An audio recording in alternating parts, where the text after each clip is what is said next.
Les premiers jours de mon périple le long de la Côte-Nord ont été une aventure incroyable. Laissant derrière moi la 138, j'ai plongé dans les terres, redécouvrant des chemins que j'avais autrefois effleurés.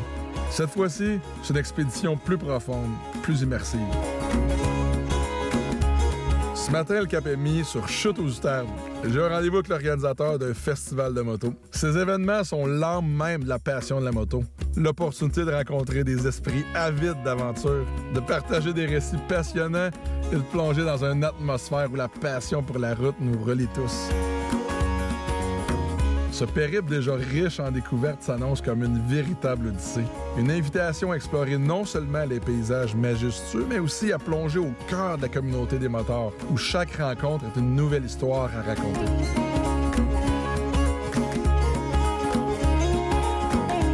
On a passé la journée dans le bois à explorer là, à Forestville, et là on a continué notre périple de l'expédition 51. Et on arrive à Pointe-aux-Outardes, et là on a entendu parler d'un méga événement de moto que je connaissais même pas, mais c'est un gros rassemblement d'enthousiastes de moto de tout genre. Et on est avec le promoteur, le président de l'événement, Monsieur Ken. Comment ça va, Ken? Salut, mon chum. Yes! Ça va très bien, mon ami. Merci de me recevoir dans ton coin de pays. Écoute, j'ai entendu parler de l'événement, les producteurs en ont entendu parler, c'est pour ça qu'on est ici. Et là, conte-moi ça un petit peu, là, parce qu'il y a peut-être des gens à la maison qui connaissent pas ton événement. Ben, écoute, le Chute aux Outardes Bike Show, parce que là, ici, on est à Pointe-aux-Outardes, mais le show est à Chute aux Outardes. Ouais. Un petit peu ici à côté. Ça a commencé avec un trip de gang, un trip de gars de Bessic. On était allés, nous autres, à Tingwick, dans les premières années de Tingwick. Puis on s'est dit, ben si ça se fait là, ça peut se faire chez nous. Fait qu'on a fait un premier événement, c'était le 1er juillet 2000. Wow. Donc, on s'en va pour fêter notre 25e anniversaire en 2025. Là, ça fait 23 ans cette année. On a un gros show de montée. On attend bien du monde de partout au Québec. On a rencontré du monde au Salon de la moto de Montréal. On était là. On était à Jonquière, on était à Rimouski. On a vendu des billets à des gens du Nouveau-Brunswick, wow, de l'Ontario. Ça fait que c'est un gros happening dans le village. Puis les citoyens sont contents de recevoir tous nos amis bikers, de tous les niveaux. Hein? Harley Davidson, Honda, Spider, tout ce que tu voudras. Ouais. Ça fait que le village est en fête dans cette fin de semaine-là. C'est la fin de semaine de bikers, c'est votre fin de semaine. Faut pas oublier ça. Absolument. Et peux-tu nous parler un petit peu plus en détail de l'événement? C'est quoi? Je pense qu'il y a des épreuves pour les motocyclistes. Oui, c'est un show dans les vieilles traditions des premiers shows de Bessic. Wow. Fait qu'on a le traditionnel, nous autres, rodéo mécanique, avec les jeux de la balloune, la saucisse, les jeux que les montres, le slow race, bien entendu, qui est l'épreuve reine de la fin de semaine.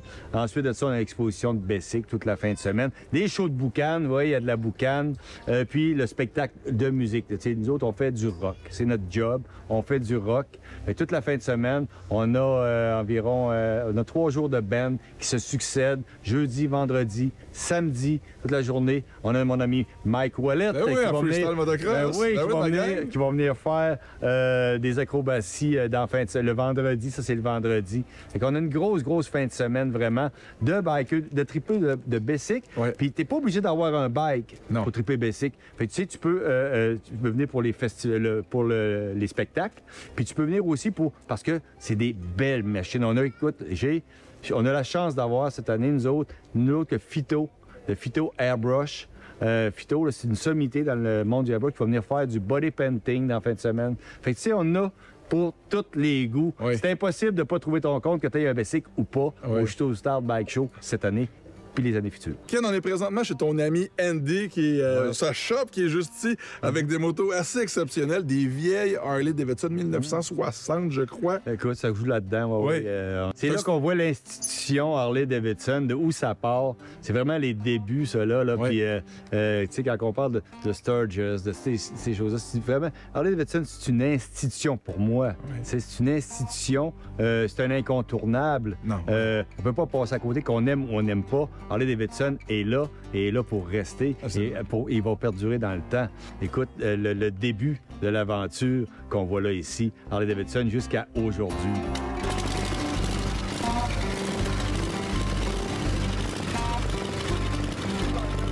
Ça nous ramène vraiment aux racines de la moto, comment c'était fait à l'époque. À la base. À la base, À la vraiment base, zéro vraiment. technologie. Non, c'est zéro. Quand on dit zéro, c'est vraiment zéro et moins un. Ouais. Mais c'était ça. Ça roulait, t'achetais ça, puis tu faisais partie de la gang. Oui, C'était absolument. quoi? Tu faisais partie de la gang Harley-Davidson, puis c'est ça qui était cool. En tout cas, moi, c'est ce que j'ai voulu vivre, puis c'est ce que je vis encore. Absolument. Ben écoute, Ken, j'espère que je fais partie de la gang maintenant. Tu fais partie de la gang. Un gros merci, puis merde pour ton événement. Plaisir, mon ami. Plaisir, mon ami.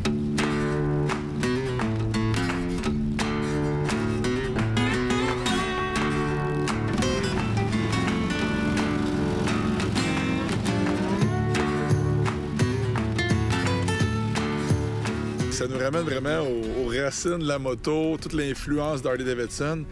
Puis on s'entend, là, c'est loin d'être parfait, là. Ça cogne, ça n'a pas de suspension, tout ça, mais pas besoin d'avoir une moto parfaite là, pour s'amuser, puis enjoyer, puis avoir l'espèce de sentiment de liberté. Là. Mais on fait quand même des longues journées, faut le dire, là. Puis l'équipe qui travaille, aussi l'équipe technique, là, avec nous, c'est pas facile. Peu importe, on va se rendre à Bécamo ce soir, je pense qu'on va dormir, on va l'avoir bien gagné notre chambre d'hôtel ce soir.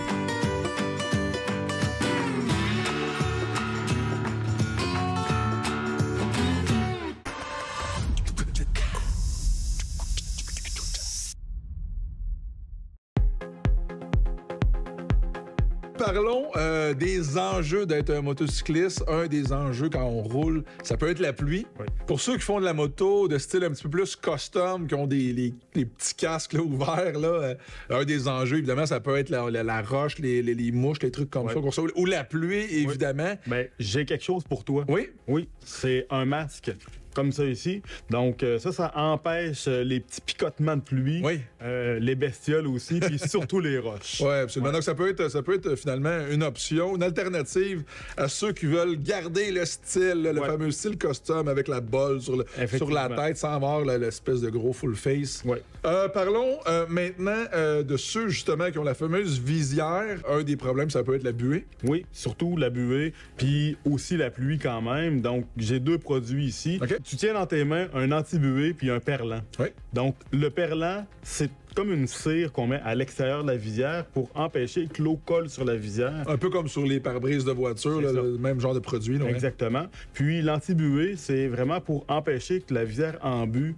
On le met à l'intérieur de la visière et à la rencontre du chaud et du froid, ça empêche d'embuer. Parlons manteau, c'est important de rester au chaud quand on fait des randonnées, puis évidemment, se protéger de la pluie.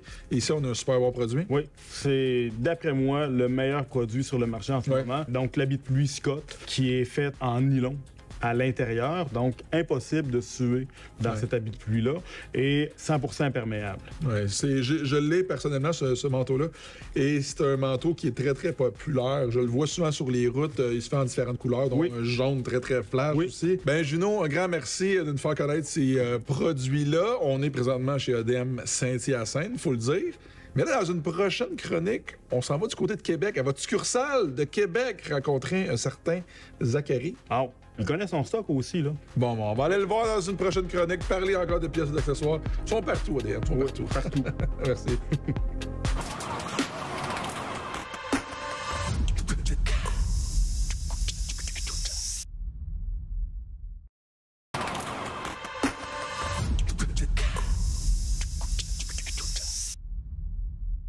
On est chez Adem Sport avec notre collaboratrice Nadine Lauzon. Nadine, ça va bien? Ça va super bien, Ben, toi aussi? Absolument, Nadine. Si Musique Plus existait encore, là, j'ai l'impression que tu serais une très bonne collaboratrice, une très bonne VJ plutôt, parce que tu es une fan de musique. Absolument. J'adore tout ce qui est style, la musique, la mode. L'histoire des groupes. Tu viens tout me chercher, oui. Ben oui, l'histoire des groupes. Fait que j'aime bien ça. Écoute, des shows, je vais en voir. J'en consomme de la musique. Je suis vraiment passionnée de ça. Je fais des croisières vraiment thématiques musique. Ça m'a apporté, écoute, à faire des rencontres absolument extraordinaires. Wow, c'est intéressant. Et puis là, je vais t'amener d'une prochaine chronique, justement, où j'ai eu la chance d'avoir un ami que j'ai rencontré. Musicien. De musique. Ben oui. Il a joué dans de nombreux bands ska. Et là, maintenant, il est avec un groupe vraiment reconnu internationalement qui s'appelle Gogol Bordello. On lui a apporté une Vespa directement d'aller chercher backstage au Métropolis. Backstage. Backstage. On va voir ça.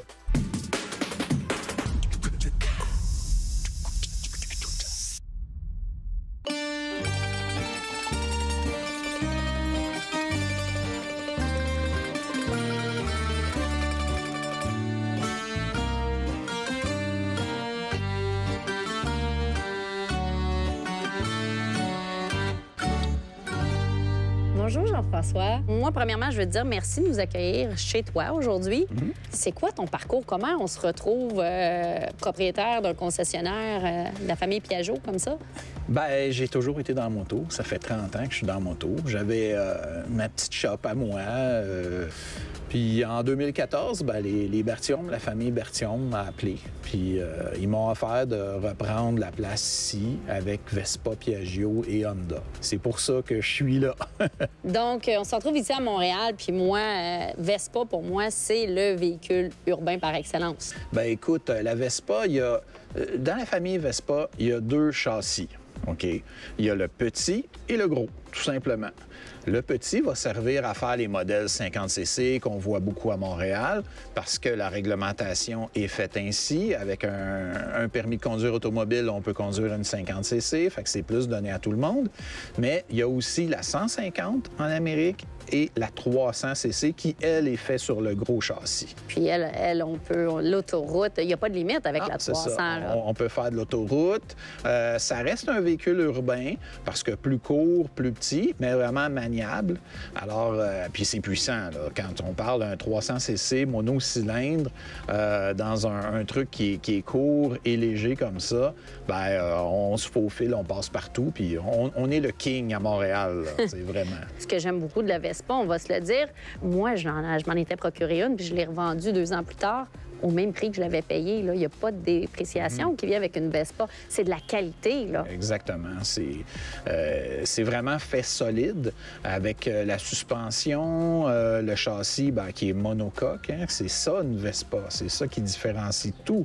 J'en ai même qui m'ont dit que ça avait changé leur vie. Fait que... J'ai pas de mal à le croire. Ouais. Justement, on va aller faire une petite balade. Je pense que... en fait, j'ai une faveur à te demander. Moi, j'ai une amie qui fait partie d'un groupe de musique. Si ça te tente aujourd'hui, j'aimerais ça qu'on ait le rejoindre, qu'on lui apporte une Vespa. Puis toi, je te paye une traite dans le sidecar. Parce que en plus de Vespa, on va le dire aussi, la famille Piaget, c'est pas que Vespa. Non, c'est Moto Guzzi et Aprilia.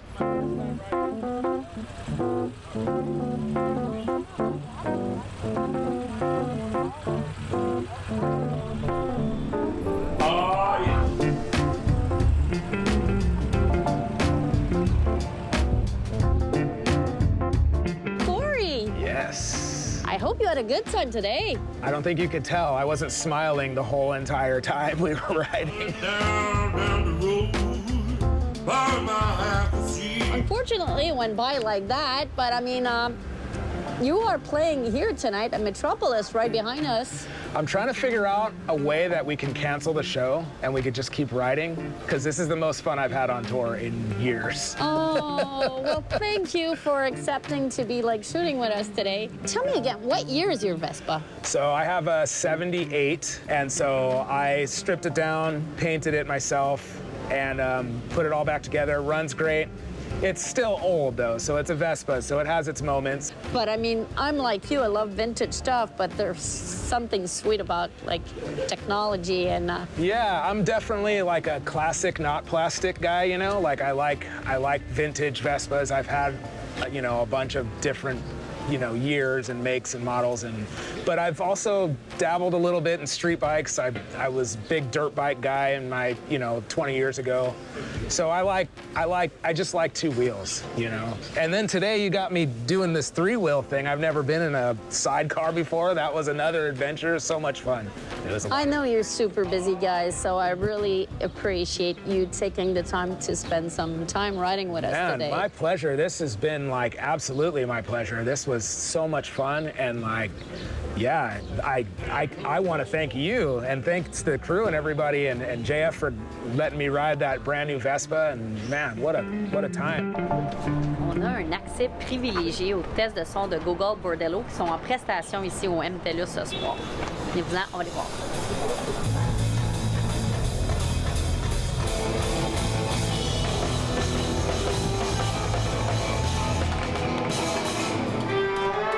This is the end of this, reaching the end of this tour, my last week, and man, just to get away from the grind and get on 2 wheels, get the wind in your face, it's... Let's do this again. All right. Soon. Sounds good.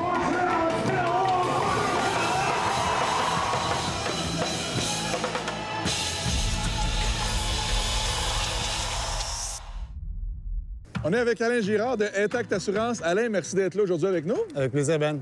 Parlons assurance. Alain, de nos jours, tu sais, bon, tout coûte cher, mais il y a façon d'économiser des sous quand on appelle chez Intact Assurance. Évidemment, dépendant du modèle de moto qu'on roule, de l'utilisation, je crois. Exact. Écoute, tu parles à un humain qui va te conseiller, ça c'est la première affaire, super important. Oui. Il va te poser plein de questions. On va aller vérifier, est-ce que tu as des contraventions ou pas? Si tu n'as pas de contravention, c'est bon, ça te donne des rabais. Est-ce que tu as eu des accidents ou pas? Puis une bonne façon d'économiser, là, c'est de suivre des cours de perfectionnement de moto. Ça donne des rabais. Si tu es membre de la FMQ d'un club reconnu, tu as des rabais.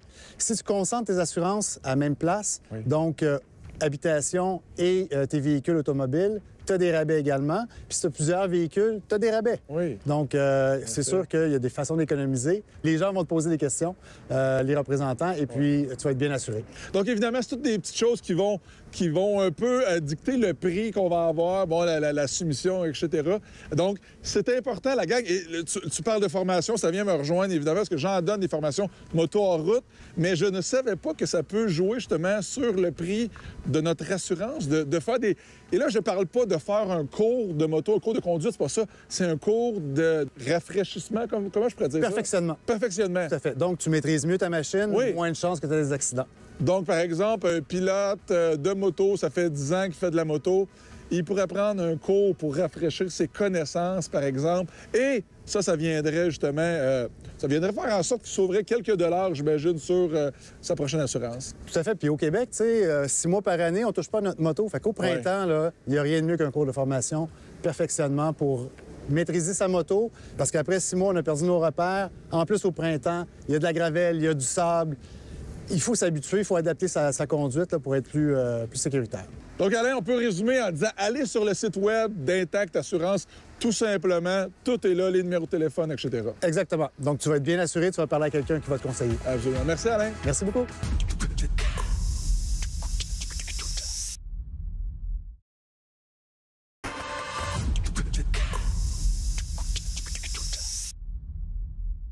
Toujours au mythique circuit Sanair avec une moto qu'on peut dire maintenant mythique, le fameux Honda Goldwings avec Pascal de ASM Motorsport. Pascal, ça va bien? Ben oui, toi. Content de parler du Goldwings aujourd'hui? Oui, puis on a été surpris à plusieurs égards. Pourquoi tu es content qu'on parle de ce modèle-là en particulier?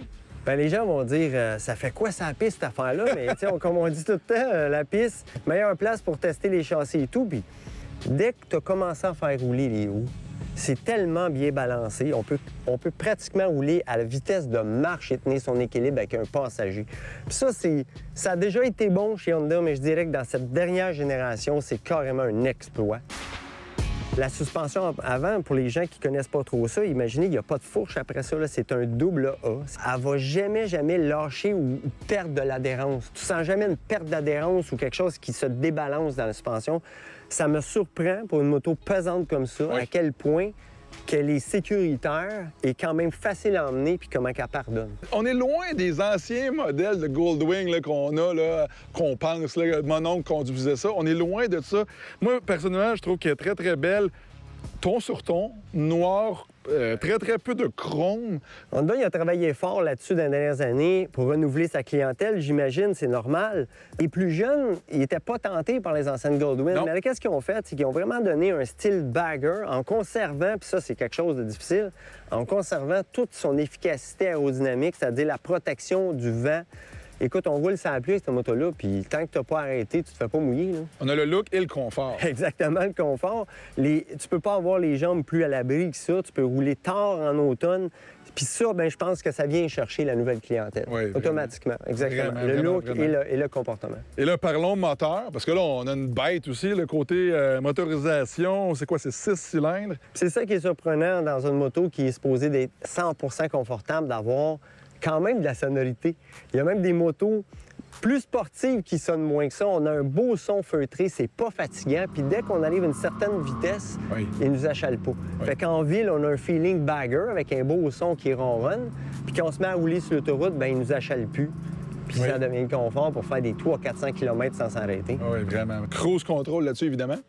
Écoute, l'équipement électronique, ça finit plus. C'est comme un automobile, je dirais même un avion presque. Là, même un matin, quand il est arrivé, j'ai dit comment ça part, ça, cette affaire-là? On est même dérouté. La fameuse boîte de vitesse, parce que ça, c'est nouveau. C'est une double embrayage. C'est une boîte de vitesse qui simule des changements de vitesse. Donc, c'est une version automatique. Puis 100 automatique là-dessus. C'est-à-dire... Une moto automatique. C'est quand même quelque chose, hein? Oui. Il y a 3 modes. Il y a un mode tour qui va être comme entre les deux. Elle maintient un certain régime pour donner de la puissance quand on monte des côtes et tout ça. On a un mode vraiment qui maintient les régimes tellement bas qu'un matin, quand j'ai roulé avec, j'ai fait « Qu'est-ce qui se passe? » Ça tient les régimes bas pour l'économie, le confort, pour avoir des vibrations sur l'autoroute. Puis on a un mode sport. Un mode sport qui rétrograde puis qui fait même qu'est-ce qu'on appelle matcher ou faire le blip, le fameux blip, là, quand on rentre les vitesses. Il le fait pour nous. Fait qu'on a l'air d'un professionnel, puis ça le fait tout seul, ça downshift, ça rétrograde à rendu au coin d'une rue. Pascal, tu es un gars de motosport, mais est-ce que tu vas avouer que tu vas considérer un jour la Goldwing comme ça? J'imagine. Comme je dis, ça prend toujours 6 motos dans le garage minimum. Là, je suis rendu à 5. Oui. Il m'en reste... On va me prendre un Goldwing, on va me prendre un bagger peut-être. Et voilà. Exactement. Et voilà. Merci, Pascal. Merci à toi.